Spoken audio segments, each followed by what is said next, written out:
30 అధ్యాయము 17వ వచనము చదివినట్లయితే అక్కడ ఒక మాట రాయబడుచుంది, నేను నీకు ఆరోగ్యమును కలుగు చేసేదని.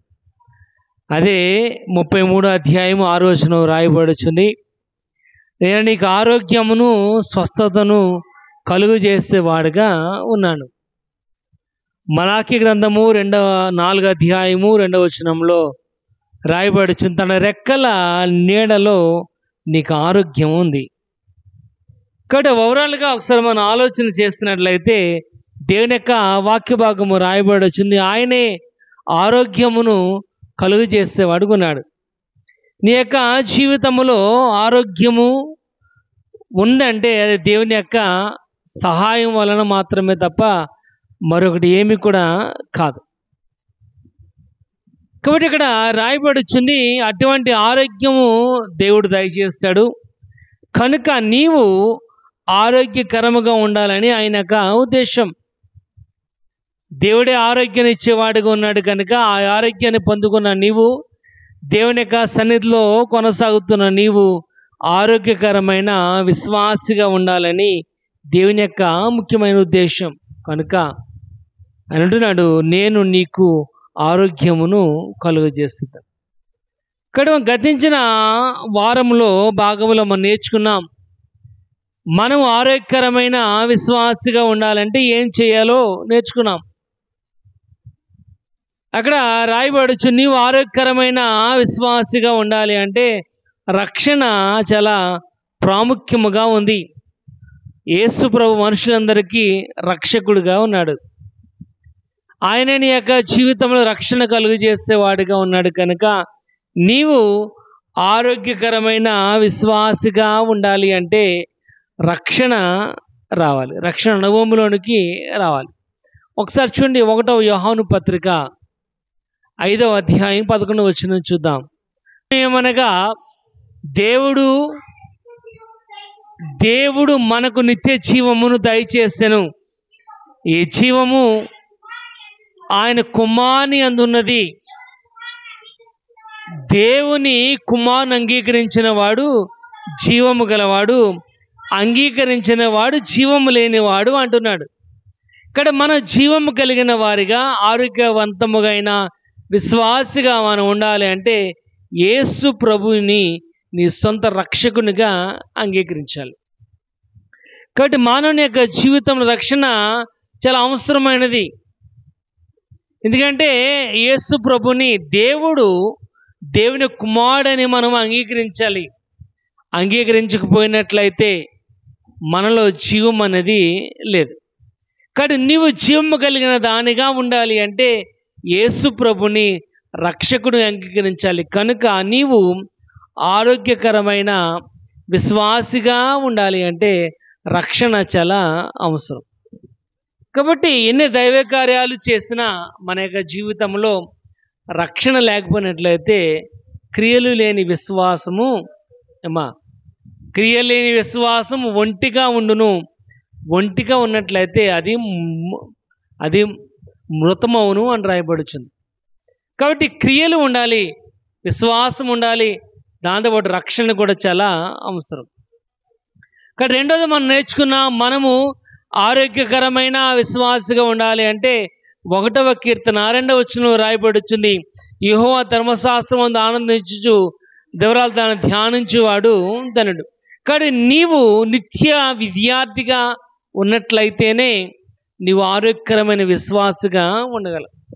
దేవుని ధర్మశాస్త్రాన్ని చదివేవారిగా, దేవుని ధర్మశాస్త్రాన్ని నేర్చుకునే వారిగా, అందుకే ప్రకటన 1:3 రాయబడుచుంది, ఈ ప్రవచన వాక్యములను వినివాడును గ్రహించువాడును ఏంటంట ధన్యుడు అని రాయబడుతుంది. దాన్ని వినివాడు, గ్రహించువాడు, దాన్ని అనుసరించువాడు కూడా ధన్యుడు.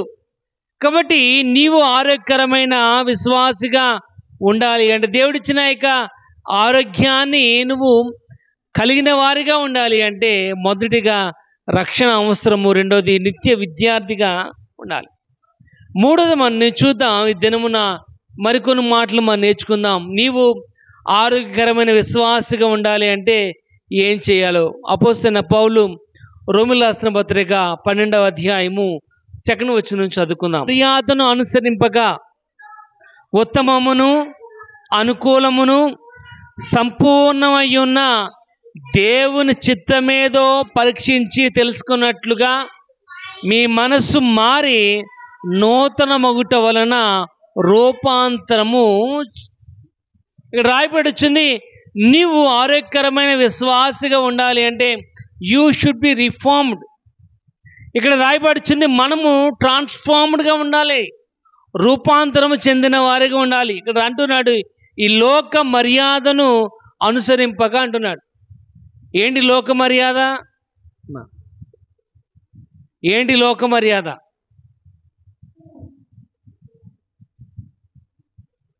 మనం ఏమి చేయట్లేదమ్మా, లోక మర్యాదను బట్టి ఏమి మనం చేయట్లేదా?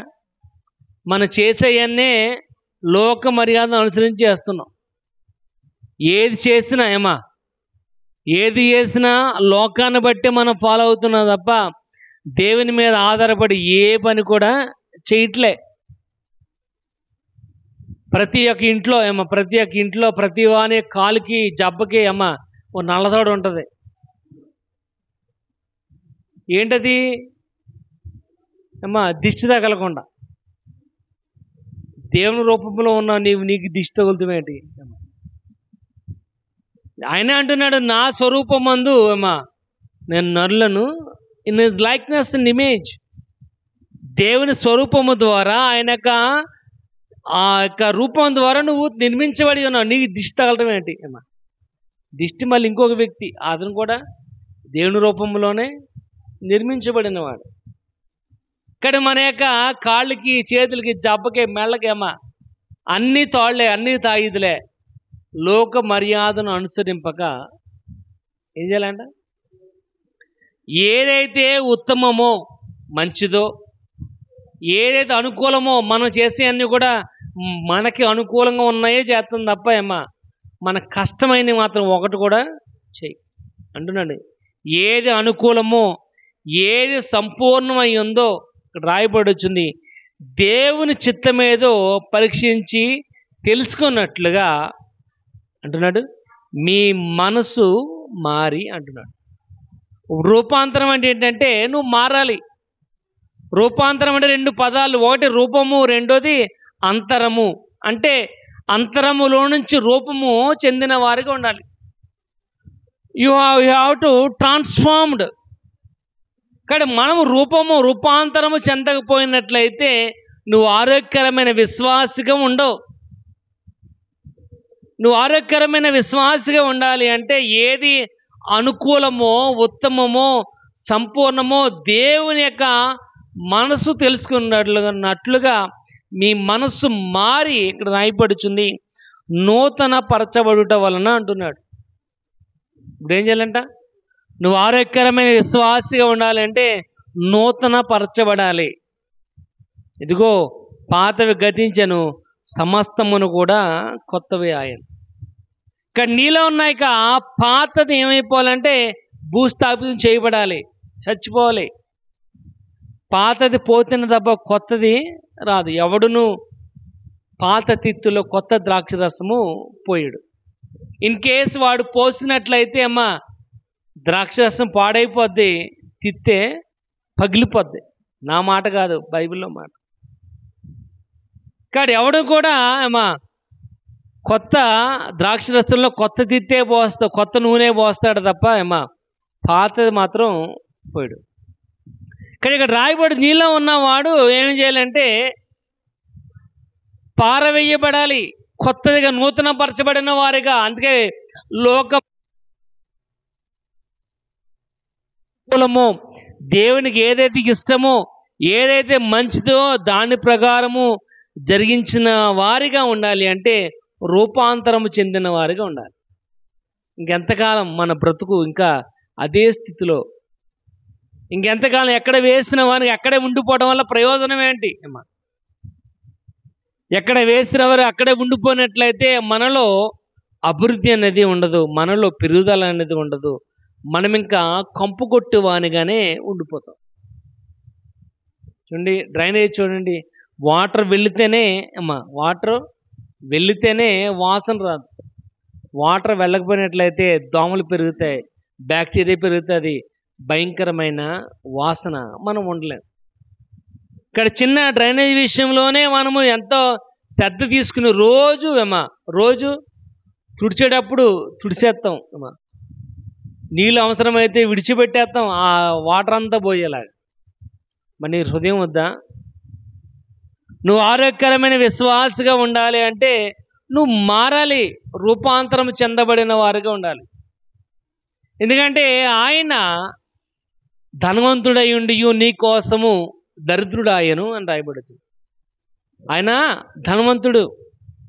ఆయన 1 యోహాను పత్రికలో రాయబడి నీలో ఉన్నవాడు లోకములో ఉన్నవానికంటే గొప్పడు.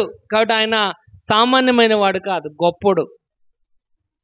19 కీర్తనలో రాయబడుచుంది, ఆయన చేతి పని రాయబడుచుంది.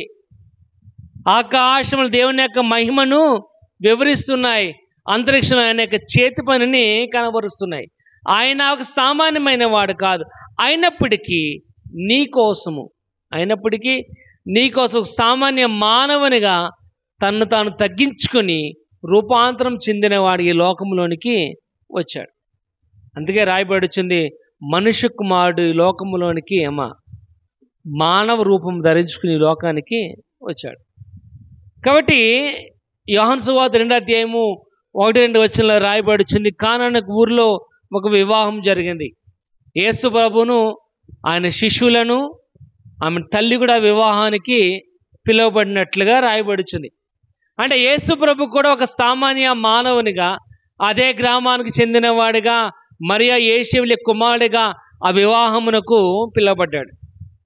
ఆయన ఎంతటి గొప్పవాడైనప్పటికీ ఒక సామాన్య మానవునిగా వివాహంలో కూర్చున్నవాడిగా కనబడుతున్నాడు.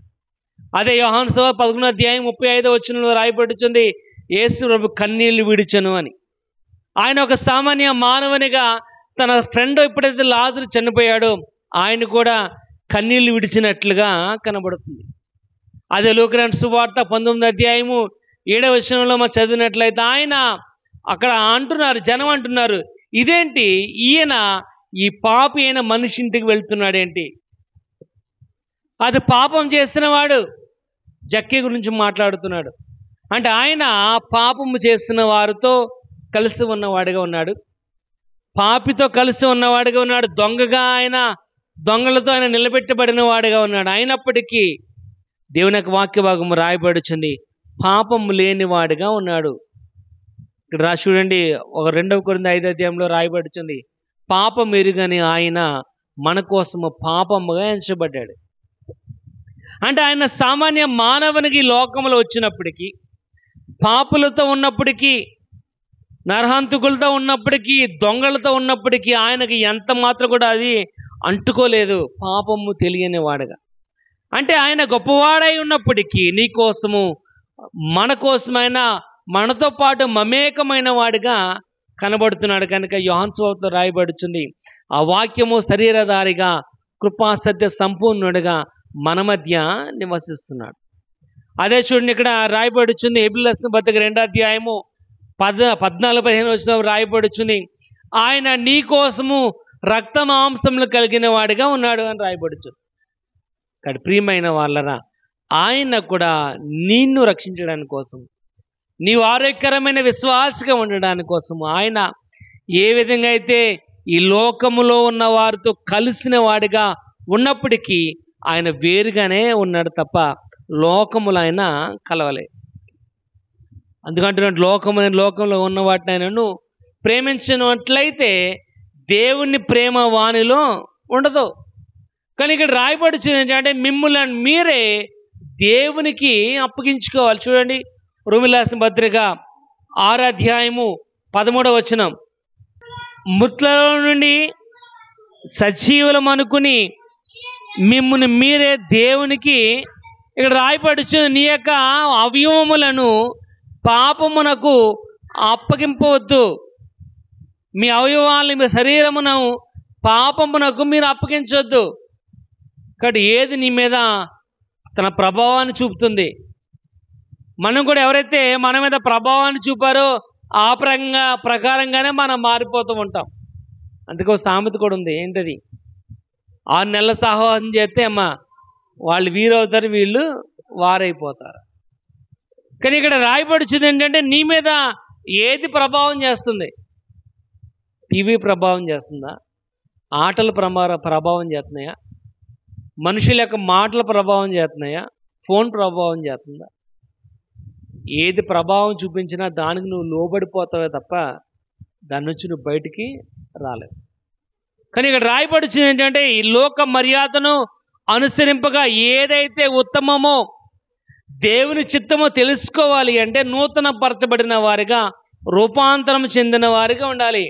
అప్పుడే నువ్వు ఆరోగ్యకరమైన విశ్వాసిగా ఉండగలవు. ఇక్కడ రాయబడుచుంది మనస్సులను మారి నూతన మొగుట వలన, పైవచనం రాయబడుచుంది దేవుని చిత్తమేదో పరీక్షించి తెలుసుకోవాలి అంటే మీ మనస్సు మారాలి అంటున్నాడు. దేవుని యొక్క ఉద్దేశం ఏంటో, దేవుని యొక్క ఆలోచన ఏంటో తెలియాలి అంటే నీ మనస్సు మారాలి. నీ మనసు మారకపోతే చూడండి, ఎఫెసీ రాసిన పత్రిక 4వ అధ్యాయము 22వ వచనం చూద్దాం. ఎఫెసీ 4వ అధ్యాయము 22వ వచనం.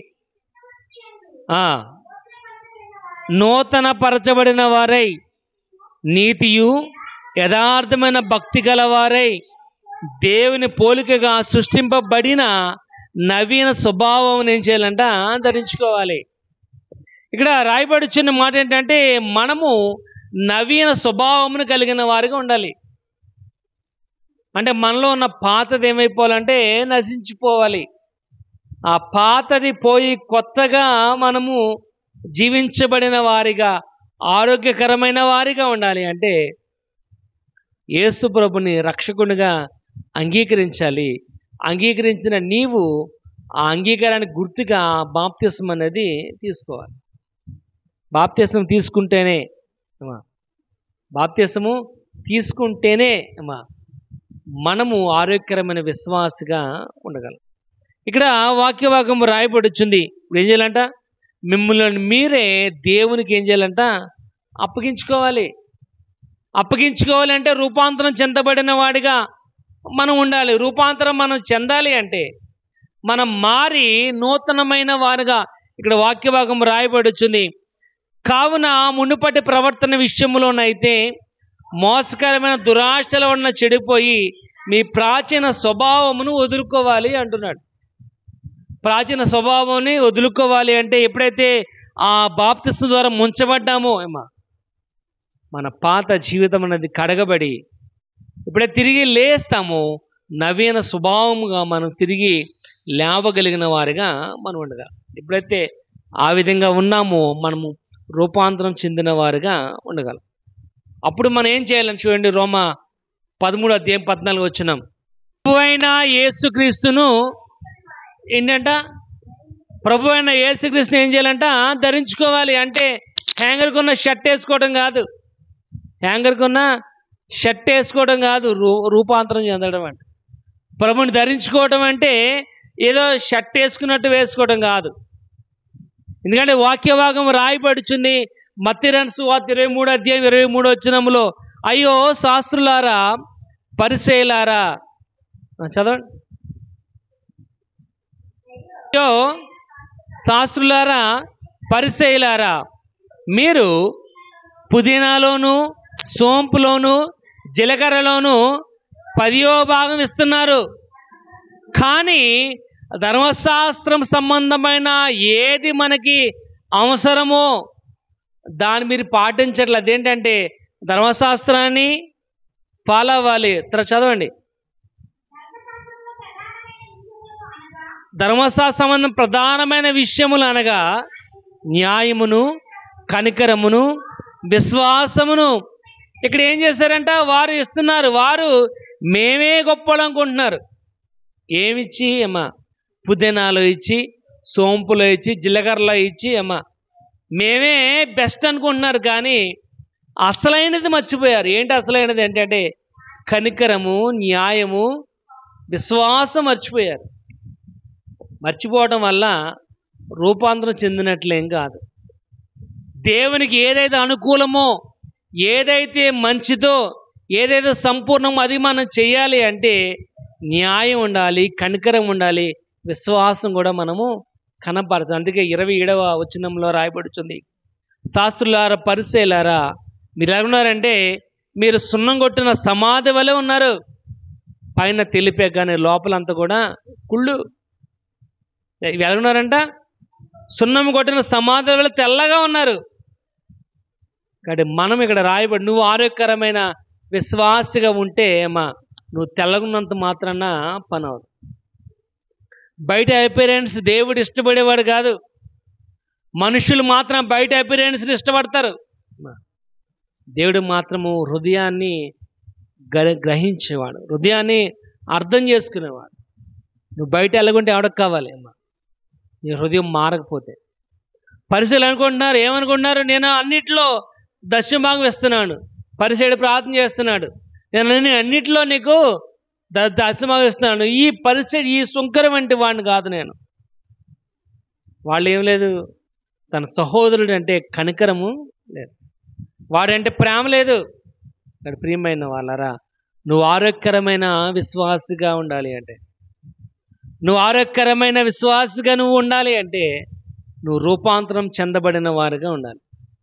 పాతది నశించాలి, కొత్తదిగా నూతనముగా దేవుని యొక్క పరిచర్లో నువ్వు వాడబడాలి. ఒకసారి చూడండి, రోమా 8వ అధ్యాయం ఒకసారి చూద్దాం. రోమీయుల రాసిన పత్రిక 8వ అధ్యాయం, రోమా 8:13. ఇట్లయితే అమ్మా చావలసిన వారై ఉందురు కానీ ఇక్కడ రాయబడి నేను చదువు, శరీరానుసారంగా ప్రవర్తించిన ఎడల మీరు చావలసిన వారై ఉందురు కానీ ఆత్మచేత శరీర క్రియలను చంపిన ఎడల మీరు జీవింతురు. ఇక్కడ అంటున్నాడు ఏమని? శరీరానుసారంగా ప్రవర్తించినట్లయితే మీరు చచ్చిన వాళ్ళతో సమానం. నువ్వు బ్రతకాలి, నువ్వు ఆరోగ్యకరమైన విశ్వాసిగా ఉండాలి, నువ్వు జీవించాలి. ఎందుకంటే యేసుప్రభువు నువ్వు సొంత రక్షణగా అంగీకరించావు కనుక నువ్వు జీవించాలి అంటే ఇక్కడ రాయబడుచుంది, ఆత్మచేత శరీర కార్యాలను ఏం చేయాలంట? నువ్వు చంపితేనే నువ్వు జీవిస్తావు. ఏంటంటే నువ్వు చంపితేనే జీవిస్తావు. ఇక్కడ ప్రియమైన వాళ్ళరా, చంపాలి అంటే రూపాంతరం చెందాలి. రూపాంతరం చెందాలంటే యేసుక్రీస్తుని నువ్వు ధరించుకోవాలి. అందుకే ఫిలిప్పీయుల రాసిన పత్రిక రాయబడుచుంది, క్రీస్తు యేసున కలిగిన ఈ మనస్సును మీరును. కాబట్టి మనము ఆయనను అనుసరించేవారుగా, ఆయన ఎంతటి గొప్పవాడైనప్పటికీ, ఆయన ఎంతటి ఖ్యాతి కలిగిన వాడైనప్పటికీ, ఆయన సర్వ సృష్టికి తండ్రిగా ఉన్న ఆయన తనను తాను తగ్గించుకుని రూపాంతరం చెందినవాడుగా నీ కోసము నా కోసం ఈ లోకంలో ఆయన ఒక సామాన్య మానవునిగా జన్మించుడు. ఫిలిప్పీయుల రాసిన పత్రిక ఒకసారి చూద్దాం. ఫిలిప్పీయుల రాసిన పత్రిక, ఫిలిప్పీ రాసిన పత్రిక 2వ అధ్యాయము 6వ వచనం, వాడై ఉండి దేవునితో సమానంగా ఉండుట విడిచిపెట్టకూడని భాగ్యం అని ఆయనను ఎంచుకోనలేదు. ఆయన దేవుని స్వరూపం కలిగిన వాడు, ట్రినిటీలో 2వ వ్యక్తిగా ఉన్నప్పటికీ ఆయన తన ఖ్యాతిని, తన గొప్పతనాన్ని విడిచిపెట్టి నీకోసం ఈ లోకని సామాన్య మానవునిగా జన్మించగల కారణం ఏంటంటే నీవు ఆరోగ్యకరమైన విశ్వాసిగా ఉండాలని. నువ్వు ఆరోగ్యకరమైన విశ్వాసిగా ఉండాలి అంటే 3వది రాయబడుచుంది, రూపాంతరము చెందాలి. 4వది చూద్దాం. మత్తయి రాసిన సువార్త 28వ అధ్యాయం, మత్తయి రాసిన సువార్త 28వ అధ్యాయము 19వ వచనం, సమర్థనలో నాకు శిష్యులుగా తయారు చేయడి, కుమారుని యొక్క నామమున వారికి బాప్తిస్మం ఇచ్చుచు నేను మీకు ఏ సంగతులను చెప్పానో అవి వారు గైకొనులాగున మీరు వారికి బోధించుడి అని రాయబడుతుంది. ఇక్కడ రాయబడి 4వది, నీవు ఆరోగ్యకరమైన విశ్వాసగా ఉండాలంటే మహా ఆజ్ఞను నువ్వు అనుసరించేవారుగా ఉండాలి. సుప్రీం రూల్, మహా ఆజ్ఞ అది ఏంటంటే అనేక మందిని నువ్వు శిష్యులుగా తయారు చేయాలి. ఆ దేవుని యొక్క పని. ఎందుకంటే విశ్వానికి ఆయనే తండ్రిగా ఉన్నాడు. విశ్వంలో ఉన్న సర్వ సృష్టికి రక్షణ రావాలని ఆయన యొక్క ఉద్దేశం. కానీ ఇక్కడ రాయబడుచుంది, విశ్వానికి తండ్రిగా ఉన్న ఆయన సమస్త మానవాళి రక్షణ పొందాలని ఆలోచన కలిగిన వాడు ఆయన ఆ పనిని నీకు అప్పగించాడు. నువ్వేం చేయాలంటే మీరు వెళ్ళి సమస్త జనులను శిష్యులుగా తయారు చేయాలి. కాబట్టి ఇక్కడ వాక్యభాగం రాయబడుచుంది, ఆయన నీ మీద తన యొక్క రాజ్యాన్ని స్థాపించాలని, ఆ రాజ్యాన్ని వారసులుగా ఉండాలని ఆయన యొక్క ఉద్దేశము కనుక ఆయన యొక్క పనిని నువ్వు నిర్వర్తించాలి కనుక యోహాను సువార్తలో రాయబడుచుంది, పగలున్నంత వరకు నన్ను పంపిన వాని క్రియలు నేను చేసి.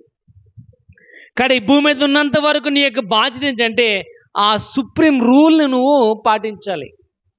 నువ్వు ఆరోగ్యకరమైన విశ్వాసగా ఉండాలి అంటే ఆ మహా ఆజ్ఞ నువ్వు అనుసరించాలి. అనేక మందిని యేసు కోసము శిష్యులుగా తయారు చేయాలి. అది ఆయన యొక్క ఉద్దేశం.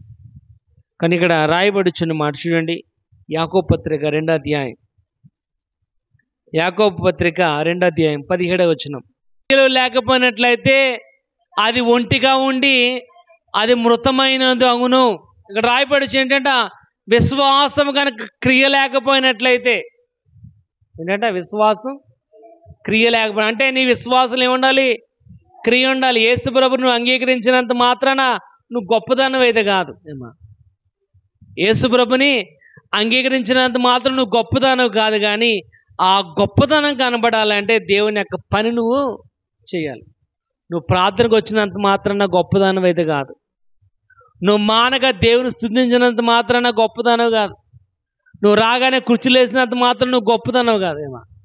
నువ్వు దేవుని యొక్క పని చేస్తేనే దేవుని పని చేస్తే మనం అనుకుంటూ ఉంటాం, మనకున్న యొక్క చెడ్డ అలవాటు ఏంటంటే నేను మానకుండా వస్తున్నాను కదా, నాకంటే తిరిగిలేని వాడు ఎవడో లేడు అనుకోటేమా.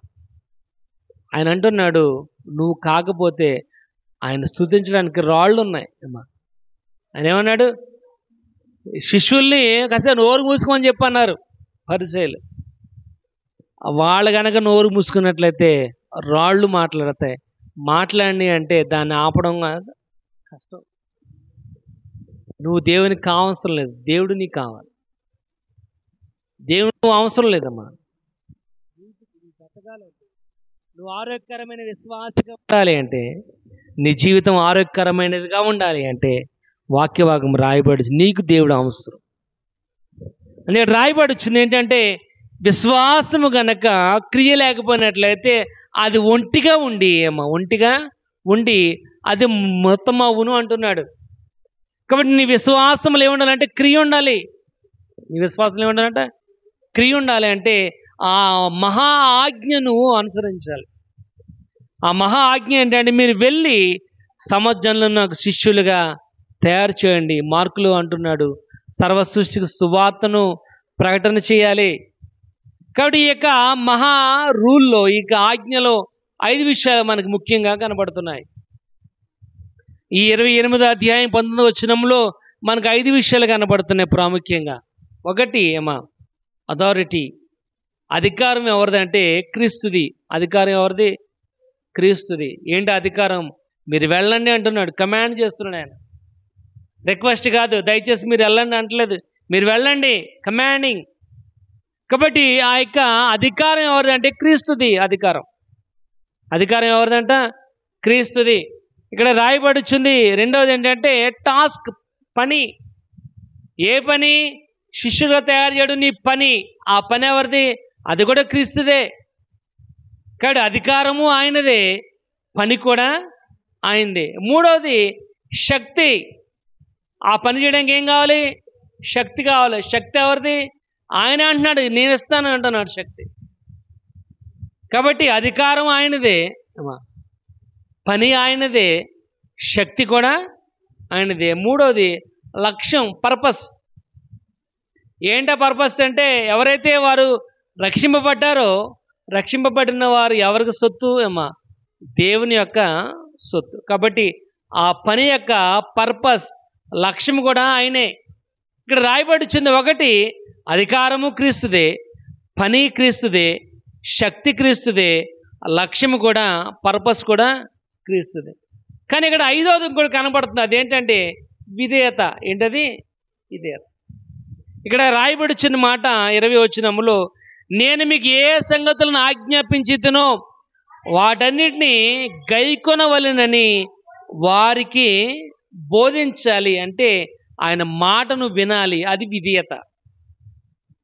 ఇక్కడ రాయబడి 4 పనులు ఆయనయే, 4 పనులు.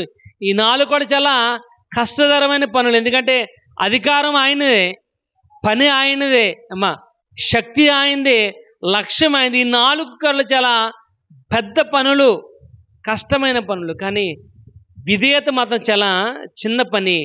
ఈ పని మాత్రమే నీకు అప్పగించాడు. కాబట్టి ఆ యొక్క సుప్రీం లో, ఆ సుప్రీం రూల్, ఆ యొక్క మహాజ్ఞ ఏం చెప్తుందంటే నువ్వు విధేయత కలిగిన వారిగా ఉండాలి. ఈ విధేయత చూపించడానికి నువ్వు డబ్బులు ఏమైనా అవసరం లేదు. విధేయత చూపించడానికి డబ్బులు అవసరం లేదు.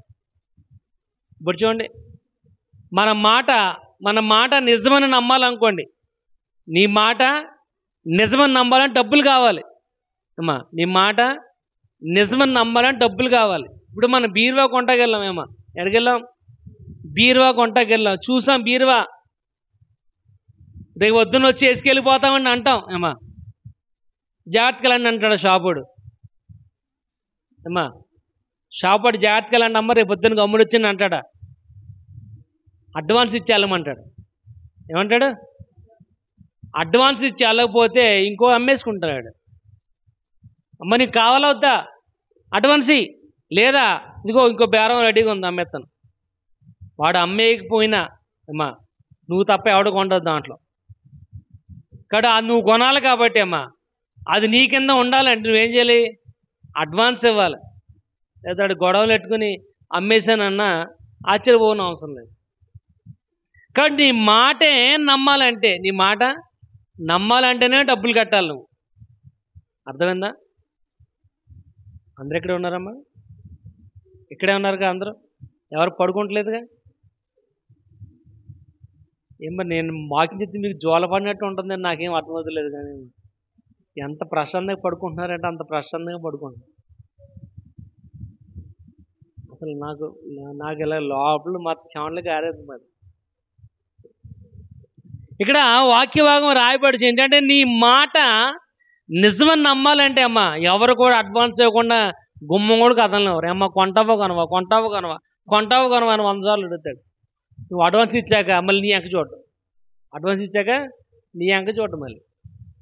కాబట్టి ఆఖరికి నీ మాట నిజమని నమ్మడానికే అమ్మా నువ్వు నిజంగా రేపు వచ్చిన షాపు తీయకుండా వచ్చినా కానీ అమ్మా వాడు నమ్మాలంటే అడ్వాన్స్ ఇవ్వాల్సిందే. కానీ ఇక్కడ ఆయన అంటున్నాడు, నువ్వు దేవునికి విధేయత చూపించాలంటే డబ్బులు అవసరం లేదు. దేవునికి విధేయత చూపించాలంటే డబ్బులు అవసరంలే. జస్ట్ నువ్వు హృదయంలో నమ్మితే చాలు.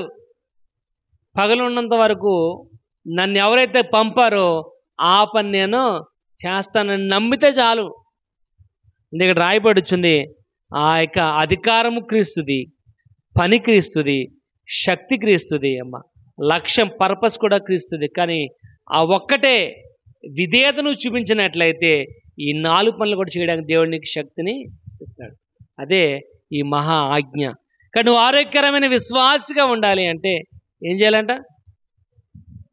ఆరోగ్యకరమైన విశ్వాసిగా ఉండాలంటే ఈ మహా ఆజ్ఞను అనుసరించే వారుగా ఉండాలి. అనేక మందిని దేవుని కోసము ఏర్పాటు చేయబడిన వారుగా, అనేక మంది దేవుని యొక్క రాజ్య వ్యాప్తి నిమిత్తము దేవుని యొక్క పనిని నువ్వు నిర్వర్తించాలి.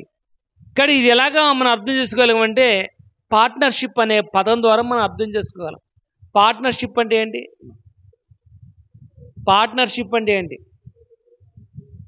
ఇప్పుడు మనం ఒక పని చేస్తాం, లేదా మనం ఒక వెహికల్ కొంటున్నాం, ఒక ఆటో కొంటున్నాం. ఆటో కొనడం అంటే ఒకటి వల్ల అది అవ్వదు కనుక అమ్మా ఇప్పుడు దానికి ఏం కావాలి? పార్ట్నర్ కావాలి. అంటే నీతో పాటు సమానంగా డబ్బు పెట్టేవాడు కావాలి.